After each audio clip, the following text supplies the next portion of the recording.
যত এগিয়ে আসে প্রশাসনিক তৎপরতা ততই বাড়ে, এটাই স্বাভাবিক। কিন্তু সেই তৎপরতা যখন ঘন ঘন বদলির মাধ্যমে সামনে আসে, তখন তা শুধু রুটিন পদক্ষেপ থাকে না, বরং রাজনৈতিক এবং প্রশাসনিক দুই দিক থেকেই তাৎপর্যপূর্ণ হয়ে ওঠে। দ্বিতীয় দফার ভোটের ঠিক আগে কলকাতার গুরুত্বপূর্ণ থানা কালীঘাটে ওসি বদল, সঙ্গে আরো দুই থানায় রদবদল। এই সিদ্ধান্ত ঘিরে স্বাভাবিকভাবেই আলোচনা শুরু হয়েছে। প্রশ্ন উঠছে, এটা কি শুধুই আইন শৃঙ্খলা আরো শক্ত করার পদক্ষেপ, নাকি এর মধ্যে রয়েছে অন্য কোনো ইঙ্গিত?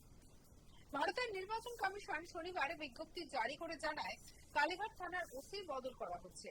মাত্র 1 মাস আগে যিনি দায়িত্ব পেয়েছিলেন সেই উৎপল ঘোষকে সরিয়ে দিয়ে নতুন ওসি হিসেবে দায়িত্ব দেওয়া হয়েছে গৌতম দাসকে। তিনি আগে কলকাতা পুলিশের স্পেশাল ব্রাঞ্চে ছিলেন। শুধু ওসি নয়, কালীঘাট থানার অতিরিক্ত ওসি পদেও বদল আনা হয়েছে। উত্তম পাইককে ওই দায়িত্বে আনা হয়েছে। এই বদল এখানেই থেমে থাকেনি। আলিপুর থানার ওসি হিসেবে দায়িত্ব পেয়েছেন সুব্রত পান্ডে এবং উল্টোডাঙ্গা মহিলা থানার দায়িত্বে আনা হয়েছে চামেলি মুখোপাধ্যায়কে। অর্থাৎ একসঙ্গে একাধিক থানায় রদবদল, যা নির্বাচন কমিশনের একটি বড় প্রশাসনিক পদক্ষেপ হিসেবেই দেখা হচ্ছে। এই ঘটনাটিকে আলাদা করে গুরুত্বপূর্ণ করে তুলেছে এর সময়কাল। কারণ কালীঘাট থানা পড়ছে ভবানীপুর বিধানসভা কেন্দ্রের মধ্যে, যেখানে 29 এপ্রিল ভোট গ্রহণ, আর এই কেন্দ্রটি এমনিতেই রাজ্যের সবচেয়ে আলোচিত আসনগুলোর মধ্যে একটি।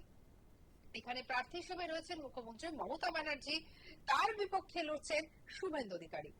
2021 সালে নন্দীগ্রামে লড়াইয়ের পর আবার এই দুই নেতার মুখোমুখি হওয়া একটি রাজনৈতিকভাবে অত্যন্ত গুরুত্বপূর্ণ।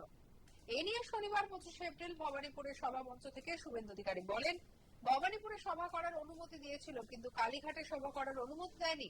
কালীঘাটের ওসিকে বদলে দিয়েছে কমিশন। কি বলছেন শুভেন্দু অধিকারী, শুনবো। আমাদের 73 নম্বর ওয়ার্ডে একটি জনসংযোগ কর্মসূচি ছিল। ভবানীপুর থানার অংশে পারমিশন দিয়েছে, কালীঘাটের অংশে পারমিশন দেয়নি। আর ঠিক তারপরে কালীঘাটের ওসি ঘর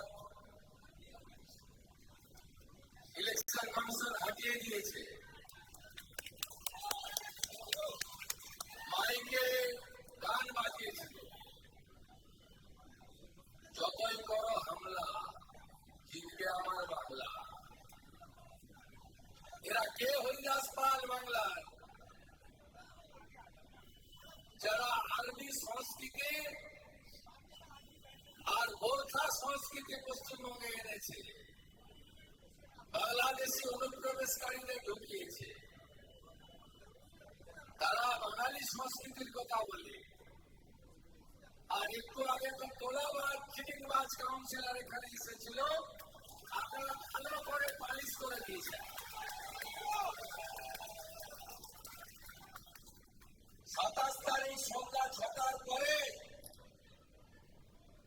এদের একটা গুন্ডাকে রাস্তায় থাকতে দেব না। মমতা ব্যানার্জির দম থাকলে লড়ে নাও। আমাকে মোদীজি এখানে পাঠিয়েছেন আপনাকে হারাতে। এই প্রেক্ষাপটে ভোটের মাত্র কয়েকদিন আগে কালীঘাট থানার ওসি এবং অতিরিক্ত ওসি বদল অনেকের কাছেই তাৎপর্যপূর্ণ বলে মনে হচ্ছে। কারণ কালীঘাট এলাকা শুধু একটি থানা এলাকা নয়, এটি মুখ্যমন্ত্রীর নিজের বাড়ির আশেপাশের অঞ্চল। ফলে ওই এলাকায় আইন শৃঙ্খলা এবং নিরাপত্তা প্রশ্নে স্বাভাবিকভাবে বাড়তি নজর থাকে। যদিও নির্বাচন কমিশন এই বদলির নির্দিষ্ট কারণ প্রকাশ করেনি, তবুও রাজনৈতিক মহলের একাংশ মনে করছে এটি একটি প্রিভেন্টিভ মেজার, অর্থাৎ আগাম সতর্কবার্তা হিসেবে নেওয়া পদক্ষেপ। ভোটের সময় যাতে কোনো পক্ষপাতিত্বের অভিযোগ না ওঠে এবং প্রশাসন সম্পূর্ণ নিরপেক্ষভাবে কাজ করতে পারে, সেই কারণেই এই ধরনের বদলি করা হয়। এখানে একটি বিষয় মনে রাখা দরকার, নির্বাচনের সময় নির্বাচন কমিশনের হাতে ব্যাপক ক্ষমতা থাকে।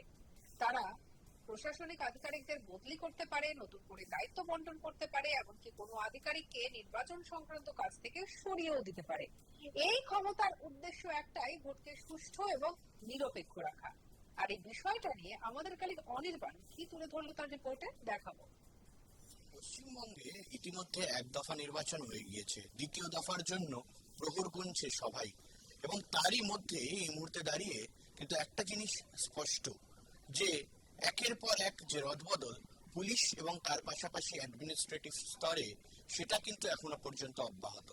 কারণ আমরা দেখেছিলাম যে যখন থেকে নির্বাচন ঘোষণা হয়েছে ঠিক সেদিন থেকেই কিন্তু তার পরের দিন থেকেই শয়ে শয়ে আমলা থেকে শুরু করে পুলিশি অফিসার তাদেরকে কিন্তু বদল করা হয়েছে, এবং সেই বদলের পর থেকে কিন্তু একেবারে বলা যায় যে রাজ্য রাজনীতি তুঙ্গে। কারণ ইতিমধ্যেই শাসক দল তারা কিন্তু একের পর এক আক্রমণ ছাড়িয়েছে ইলেকশন কমিশনকে, এবং শুধু ইলেকশন কমিশন নয়, ইলেকশন কমিশনের পাশাপাশি কেন্দ্রীয় সরকার বা বিজেপি সরকার অর্থাৎ বিজেপিকে তারা কিন্তু একেবারে বলা যায় যে কড়া ভাষায় আক্রমণ করেছেন।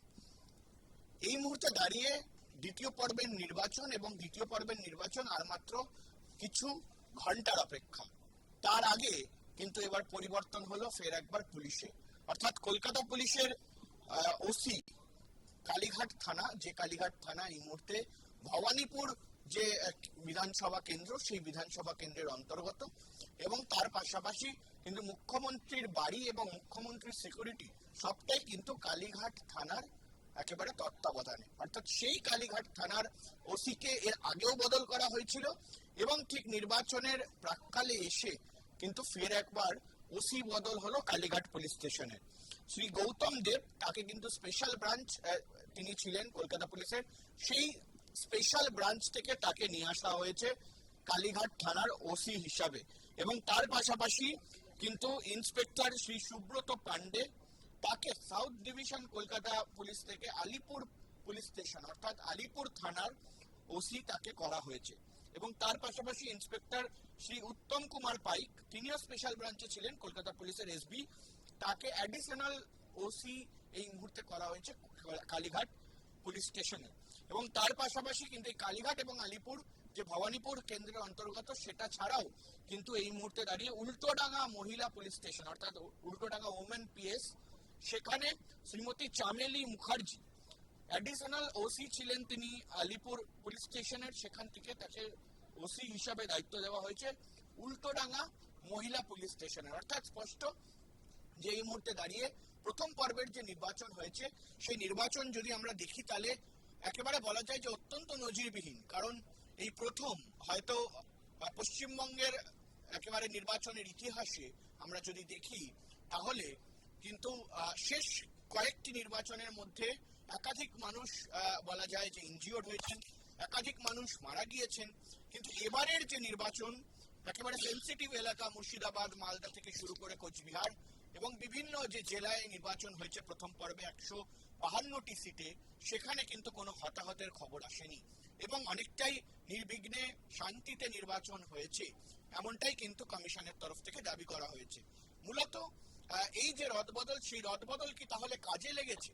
এবং আগামী যে 29 তারিখ অর্থাৎ দ্বিতীয় পর্বের যে নির্বাচন আসছে সেই নির্বাচনে ঠিক পুলিশের ভূমিকা কতটা তৎপর হবে বা কমিশনের ভূমিকা কতটা তৎপর হবে, কারণ ইতিমধ্যে একাধিক রদবদল হয়েছে। অবশ্যই high profile high voltage seat Bhabanipur, যেখানে শুভেন্দু অধিকারী এবং মুখ্যমন্ত্রী মমতা বন্দ্যোপাধ্যায় লড়াই করছেন, সেই দিকেও কিন্তু আমাদের দেখতে হবে। এবং তার পাশাপাশি শহর কলকাতার আশপাশ থেকে শুরু করে উত্তর 24 পরগনা, দক্ষিণ 24 পরগনা, ভাঙড় থেকে শুরু করে বিভিন্ন সেন্সিটিভ এলাকা রয়েছে, সেখানে ঠিক কিভাবে অনুষ্ঠিত হয় এবারের বিধানসভা নির্বাচন, সেটাই এই মুহূর্তে দেখা। সঙ্গে রাখুন আজ তাক বাংলার ইউটিউব চ্যানেলকে, আপনার মতামত জানান কমেন্ট সেকশনে, সাবস্ক্রাইব করতে ভুলবেন না।